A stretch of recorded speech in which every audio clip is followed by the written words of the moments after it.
and welcome to USA Global TV. We're excited to announce we now also have our own radio channel as well. So we're glad to have you with us, whether you're watching or you're listening. I'm Dr. Jacqueline Kerbeck, and our show today is Talking Heads. If you're joining us for the first time, Talking Heads is a show where people from around the world come and present their expertise, their knowledge, their experience in their own 30-minute show.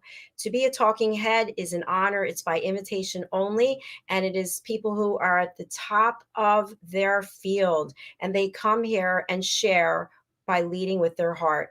Our talking head expert presenter today is Diann Floyd Boehm.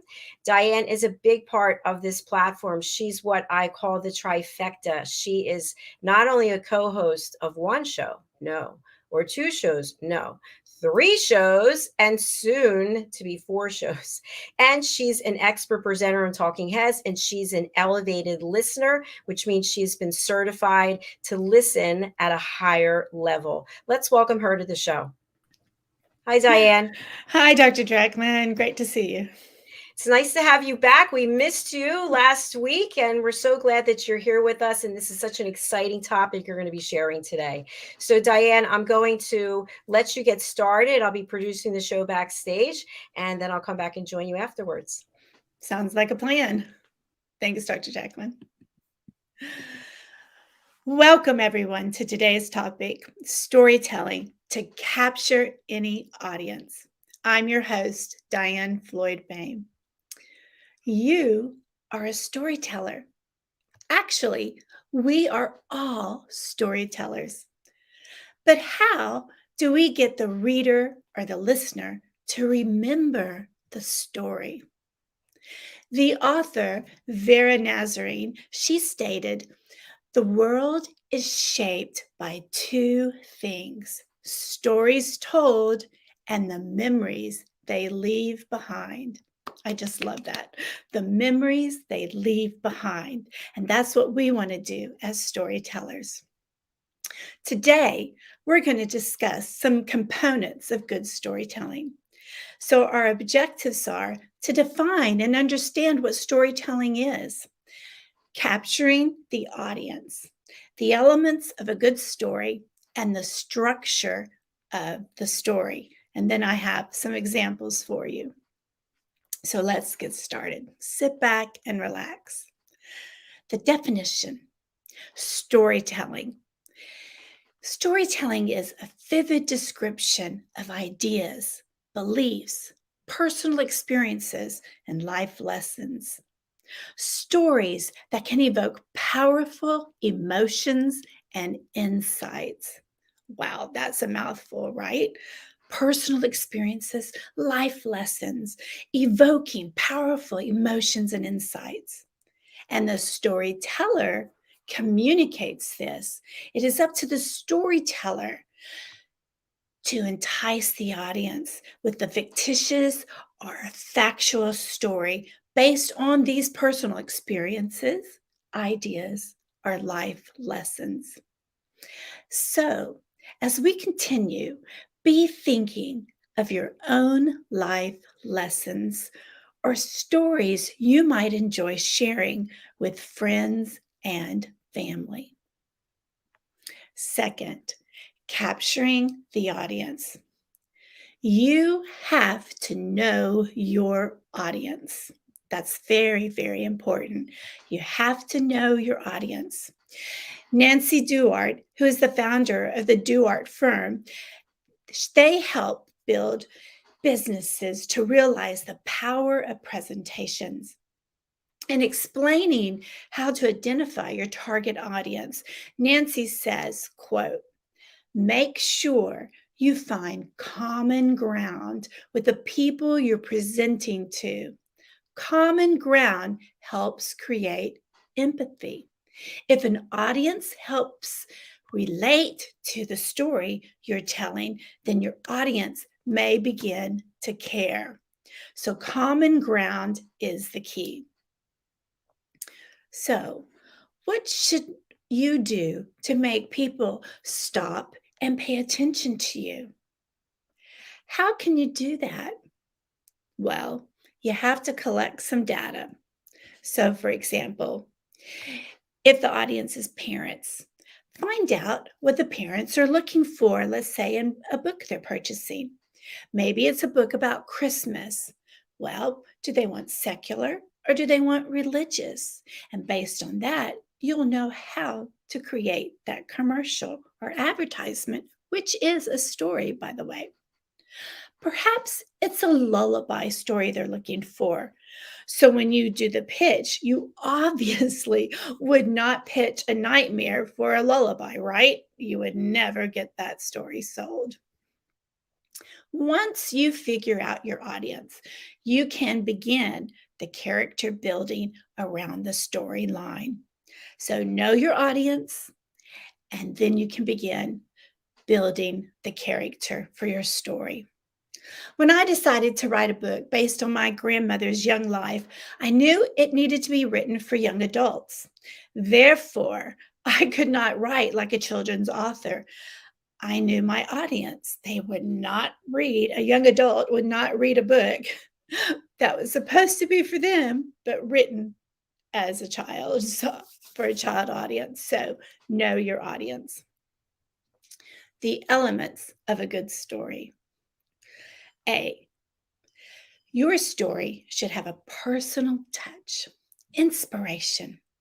Let's take, for example, some product taglines. I wanted to use this because I feel like all of us can relate to some of the taglines I'm going to give you. And remember, a tagline leads to a story slash a commercial. So here's some really well-known ones. Is a diamond really forever? Do people really think differently exclusively with Apple?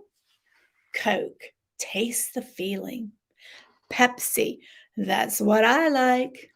The company tagline helps to create the story and bring the buyers to the stores. The commercials work based on those taglines. Commercials are a form of storytelling. Now, the personal touch. I love this one. I like to think of that song. I call it the Coca-Cola song. It's really not the title, but I'm sure you're going to relate to it. It goes, I like to teach the world to sing in perfect harmony, grow apple trees and honey bees and snow white turtle doves. And it goes on and on and on. And by the time they're finished singing that, what does everybody want? They want a Coca-Cola because it has the personal touch and it makes you just sing and smile and feel good. So why not have a Coke? That was a great marketing tool. B, the element of surprise, capturing the audience. Surprise the audience with something they don't see coming. Spark your audience with curiosity, with pictures, sound effects, words. Words are very powerful. The environment, C. The environment plays a role in the story. The message must work with the environment. So when I wrote Harry the Camel, you automatically would think just because you hear the word camel, it's going to take place in the desert. And of course it does. But what if it took place in the city? You would go, that book's crazy. Unless the story said Harry the Camel got lost and then obviously lost in the city. Then it works. So the environment must work with the story. A story should have conflict. Well, what is conflict? It can be a giant, dramatic conflict to just a simple question that's been placed in the reader's mind. When we have conflict, we can guide the reader through the storyline. The reader wants questions, answers, and it wants it all solved. E, choose a tone and a style that works with the audience, and then they'll feel comfortable with your story. So, for example, it's a haunted house. She saw the haunted house And she finally got the guts to open the gate, and she quietly walked up the creaking stairs, and she slid slowly the door open and said, "Hello? Hello? Is anyone there?" And her voice alone and just the softness of how you said it makes these feelings and emotions come over you. But if I would have said, as she slowly opened the haunted house door and said, "Hello, is anyone there?" you would say, "Oh my gosh, that does not fit." So the tone must fit the story structure. We've all heard this, but it's good to remember a story has a beginning, a middle, and an end. The beginning is the setting the stage. The beginning should pique the interest of the reader, make it captivating enough to want them to turn the page to see what happens next. The middle is the conflict or the problem to solve. You describe the situation. And the end is resolving the conflict. It's the takeaway of the story. The storyteller ties the story all together and resolves the conflict. It is what most people remember about the story. So if it's a really good story, they're going to remember it and they can't wait to tell other people about it. Some tips. It's very important. You must be authentic. A listener or a reader will know when you are not authentic. They will be turned off to your story. So be true to your writing. Be true to yourself. Be authentic. In your writing or oral storytelling, you set the mood. Create a tone that is relatable to the audience. Use a friendly voice and make the audience feel at home. Give visuals to your story when you can. Visuals help with retention span. That was a lot to take in, right? Now, with that in the background, let's have a story. Wow, so this is Galveston. My mama always wanted to see Galveston, and now I see it for her. The sound of the waves crashing, waves watching the waves as they roll in and out. No wonder she gave my brother the middle name Galveston. Now, will the audience remember the story? Most likely not. It was not captivating. But let's think about it now based on everything that I told you earlier. Let's take the same basic storyline and let's dress it up. Ready? When you look at this picture, you might think it's just an ordinary day of a family at the beach. But in reality, there is more to the story than the eye can tell. It was June 1955, and my Mama Jane had taken the train from Tulsa, Oklahoma, to Houston, Texas, for her granddaughter's, my cousin's, wedding. My Mama Jane is 58 years old and had never been to Texas. She had always dreamed of coming to Texas ever since she was a little girl. Mama Jane would be staying a week with me, and I was excited to show her around. My Mama Jane loved my daughter Mabel's husband, George. Mama Jane thought George walked on water as he could do no wrong. On the night of my cousin's wedding, George and my daughter Mabel and I were sitting at the table when my mama mentioned to George how much she would love to see Galveston. George said, "Then we will go."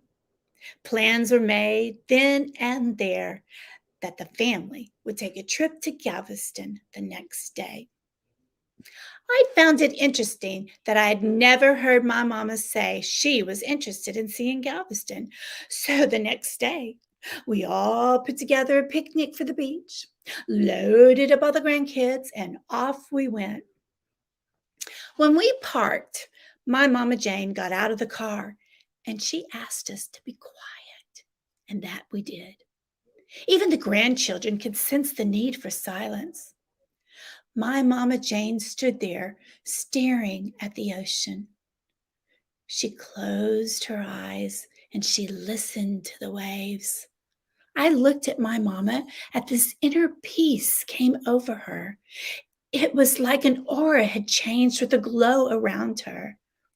After a minute or so, she opened her eyes, looked up to the heavens, and she spoke to her mama Sarah and said, "Well, mama, you now have your wish. You can see Galveston through my eyes."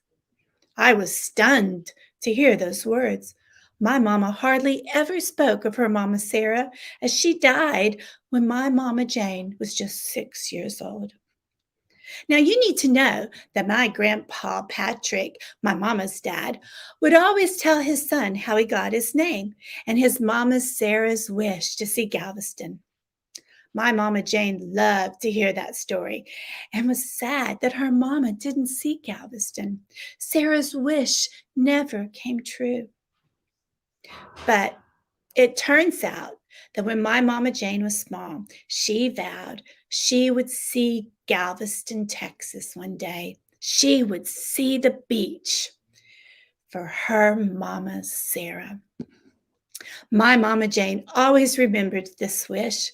Now, at this very moment, my mama Jane's wish came true. Sarah Patrick dreamed of seeing Galveston so much that she even named her son William Galveston Patrick. I looked at my mama Jane, and so did the rest of the family as she spoke to her mama, and everyone stood still listening to the waves roll in. It was a precious moment in time. And by chance, my daughter Mabel snapped a picture of my mama Jane seeing Galveston for the first time. My mama's eyes saw Galveston for her mama. That was no ordinary day. It was a day fulfilling a dream for my mama's mom, Sarah. When our family looks at this picture, we know why my mama Jane's face glowed. She was transported back to her childhood, holding hands with her mama as they watched the waves roll in. What dream do you have that your eyes can help you fulfill? The end. Capturing an audience is about telling the truth and being authentic. I just told you a story that was truly a true story based on my great grandmother and her grandmother, my great great grandmother, Sarah. That was authentic, it was real, and all of us kids have that very picture of my great grandma looking at the beach with my grandma Ruby. Being authentic and true. What a difference between the two stories. Note to yourself how the tone changed, how you felt when you realized what Jane was doing for her mama. You always want to strive for that feeling of captivating the audience.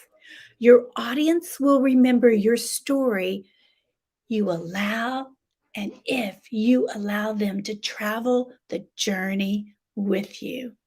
That's so important. Allowing the reader to join with you and travel on the journey. Storytelling to capture an audience. The second time around with the story, I gave more details in developing the story. I showed more instead of telling you how to feel. I transported you to a time and a moment that Sarah had dreamed of seeing. Now, the story has a strong beginning, a middle, and an end. Remember, You need to make your audience care. You want them to bond with you for the whole story.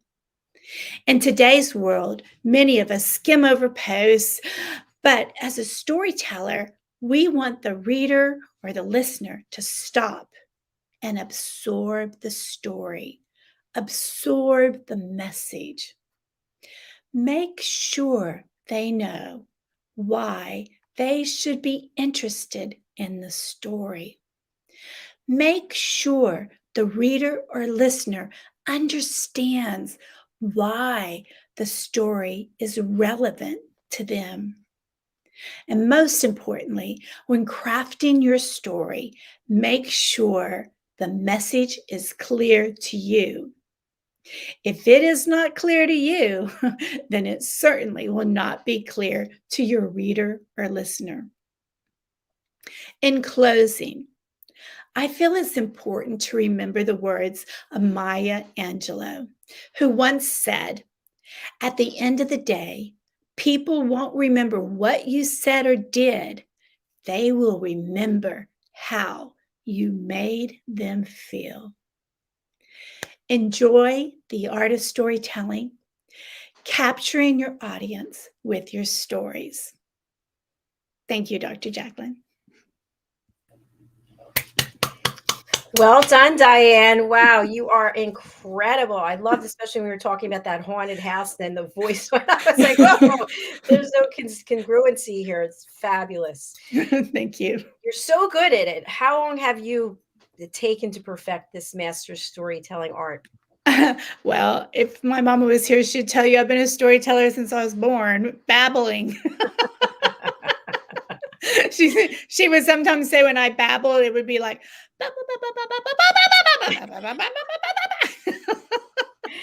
Well, and your singing voice is so beautiful as well. I'm glad that you shared that with us too. You're very kind. I do love that song. Don't you love that song? Yes, yes. And I loved how you brought in those major brands and Yeah. yeah, because we can all relate to them. They've, especially in our generation, we grew up hearing those songs over and over again. Right, exactly. And when I was writing this and thinking about what I wanted to share with everyone, I thought it was important for people to realize that storytelling comes in all forms, and commercials are a story. They're a story all in themselves, right? Absolutely, they are. Yes. And we've got a couple comments, by the way. Oh, Um, yay! I think from a new viewer, excuse me, on YouTube, Lee Lai Ken. I hope I said that right. Lee Lai Ken, maybe. Looking forward to it. I guess that was from the beginning, and that was beautiful. Wow, thank you so much. I appreciate it. Thank you. Tell us where you're joining us from. We'd love to know. Diann, I do have your contact information that I want to be able to share with people. So, what's the best way for people to reach out? And who would you like to reach out and contact you? Sure. I'd love to hear from anyone who wants to learn more about writing. And if I can assist them, let me know. I also would enjoy, if you want to know more about my books, just go to diannfloydboehm.com, DIANNFLOYD.BOEHM.com, and sign up for my newsletter so you'll never miss a moment to when you might be able to meet me in person and find out about all my books. But I love hearing from everybody. Thanks, Dr. Jacqueline. Absolutely. Thank you, Diann. You're welcome. And we have another comment. Thank you so much. Thanks. This is Helen from Singapore. Ah, Hi, hi, Helen. Thank Helen. you. Thank you. Nice to have you with us. I don't think we've had anyone from Singapore recently, have we? I don't think so, I don't but think so. she's really sweet. And actually, thanks to her, Dr. Jacqueline, I have an announcement. Ta-da. Helen's put together where I will be helping her group in Vietnam practice their English every Thursday morning. Oh my goodness. That's so I've like tears in my eyes. That's so beautiful, Diann. You are a wonder. You are such a gift to our world. Oh, thank you. So kind. That's beautiful. So So you said every Thursday? every Thursday morning at 8 a.m. I'll be with some beautiful Vietnamese children. So, yay, I'm so Would you like to excited. share with our audience how this came about? Lee, who, thank you, Lee. I know it's late there. Um, she and I met in Greece. You and I have a common friend who's been on the show who puts together trips for businesses to explore, which, anyway, that's another story all in itself. But Lee and I met on this journey in Greece, and we spent a week together, and we've kind of stayed in touch off and on. And then all of a sudden, I received an email and said, "We'd really like for you to help our kids in Vietnam." And I'm like, okay. Oh, that's so beautiful. I love how your reach is truly around the world and back again. Thanks. Isn't that exciting, though, that technology can allow all of us to do that, and you're It certainly is. doing it yourself. It's such a gift. It truly is. I'm thankful every single day. Mhm. So, Diane, we're going to sign off now because we've got another show coming up. Our next show is the United Kingdom News and Culture, and we'll be joined by our expert correspondents. Today we have Helena Shard and Ian Palm Turner. Simon has the day off. And then we'll be back with fashion, travel, and fitness. Yes, I'm very excited. I'll see you in the Yay! next studio. All right, I'll see you in the next studio. So, thank you again. Thanks for having me. Bye. If you're interested in learning more about Diane, please do reach out. She is truly a wonder. She's the queen of networking. I think she never sleeps. I don't know how she does it, but you can reach out to her on her website, diannfloydboehm.com. You can also purchase her books, go over to Amazon. You can also get them through her website. All right, we're going to be signing off. As I mentioned, we're coming back with news culture from the UK. We have live updates. It's a really fun show. It's sort of just like sitting around someone's living room or dining room and having a chat about all the wonderful things happening in the UK and really the lovely relationship that we have with the United States and the UK. So please do join us for that. A couple of quick announcements very quickly. Our reunion show is coming up. It's May the 1st. This is an opportunity for anyone and everyone who would like to promote their work, their business, their play, their poem, their song, whatever it might be. You can come and join us. You have your own 15-minute slot to promote your work. So you can go over to our website, usaglobaltv.com, and you can book your session there. Next announcement, we would love to have you join us in our elevated listening community. I mentioned to you that Diane Floyd Boehm is an elevated listener. She's been certified that she listens at a higher level, and we'd love to have more people join us. What can you expect? Deeper relationships, better connections, more authentic conversations. So please go over to my other website, drjacqueline.com/join. And final announcements. My next book is coming out, Adversity to Awesome, and I'm very honored to be able to share this book with 11 other authors. So each of us have our own chapter, and we have a live book launch show coming on May the 4th. So more details can be found on our website, usaglobaltv.com, under book your session, or you can go to any of the social media platforms. It's all out there. We'd love to have you join us for that exact hour. It's May the 4th. 3 p.m. Eastern time, which is 8 p.m. British Summer Time, as we take our collective energy and help make that book a #1 bestseller on Amazon. So again, do join us on May the 4th. Okay, that's all I have for right now. I'll be back very shortly with Diane and our expert correspondents for the United Kingdom News and Culture. See you soon. Thank you.